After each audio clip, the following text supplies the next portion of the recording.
കഴിഞ്ഞ 1-ാം തീയതി ചടയമംഗലത്ത് പ്രവർത്തിക്കുന്ന പഞ്ചമി എന്ന മൊബൈൽ ഷോപ്പിൽ 2 അംഗ സംഘമെത്തി. കടയുടെ പിൻഭാഗം പൊളിച്ച് അകത്തു കടന്ന സംഘം 40 മൊബൈൽ ഫോണുകളും 3 ലാപ്ടോപ്പുകളും കവർന്ന് കടന്നു. കടയുടമയുടെ പരാതിയിൽ പോലീസ് അന്വേഷണം നടത്തി.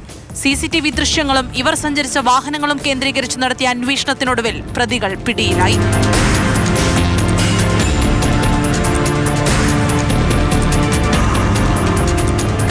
സ്വദേശി അല്ലമീൻ, മുഹമ്മദ് ആഷിഖ്, എഞ്ചിനീയറിംഗ് വിദ്യാർത്ഥിയായ മുഹമ്മദ് ഇർഫാൻ എന്നിവരെയാണ് ചടയമംഗലം പോലീസ് അറസ്റ്റ് ചെയ്തത്.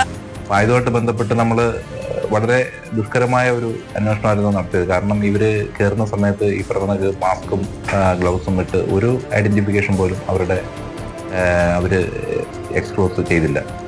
ഇതുമായിട്ട് ബന്ധപ്പെട്ട് നമ്മൾ CCTV പലതും നോക്കി. അതുപോലെ ഇവര് വണ്ടിയിലാണ് വന്ന് നമുക്ക് ബോധ്യപ്പെട്ടു. അതിന്റെ അടിസ്ഥാനത്തിൽ വണ്ടി നമ്മൾ ട്രേസ് ചെയ്ത് ഈ CCTV ഫുട്ടേജ് മാക്സിമം നമ്മൾ കളക്ട് ചെയ്ത് ഏകദേശം ഒരു 100ഓളം CCTV ഫുട്ടേജുകൾ നമ്മൾ കളക്ട് ചെയ്തിട്ടുണ്ട്. അങ്ങനെ നമ്മൾ ഈ 2 പ്രതികളെ ഐഡന്റിഫൈ ചെയ്യുകയും അതുമായിട്ട് ബന്ധപ്പെട്ട് ഈ പ്രതികളോട്ട് അസോസിയേറ്റ്സ് ഒരു 2 സുഹൃത്തുക്കളുണ്ട്. അവര് നേരിട്ട് ഈ ക്രൈമിൽ ഉൾപ്പെട്ടിട്ടില്ലെങ്കിലും ഇവർക്ക് സഹായിയായിട്ട് ഇതിന് അടുത്തുള്ള പ്രദേശങ്ങളിൽ മറ്റൊരു വാഹനത്തിൽ ഉണ്ടായിരുന്നു. കേസിലെ 1-ാം പ്രതി കിളിമാനൂർ സ്വദേശി ജസീമും അല്ലമീനും ചേർന്നാണ് കടയിലെത്തിയത്. പുറത്ത് കാറിൽ കാത്തുനിൽക്കുകയായിരുന്ന മറ്റു 2 പ്രതികൾക്ക് മോഷ്ടിച്ച സാധനങ്ങൾ കൈമാറി. എറണാകുളത്ത് കൊണ്ടുപോയി മൊബൈൽ ഫോണുകൾ വിൽക്കാൻ ശ്രമിച്ചെങ്കിലും നടന്നില്ല.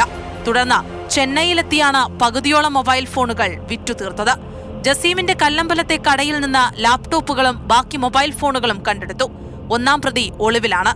കോടതിയിൽ ഹാജരാക്കിയ പ്രതികളെ ജാമ്യത്തിൽ വിട്ടു.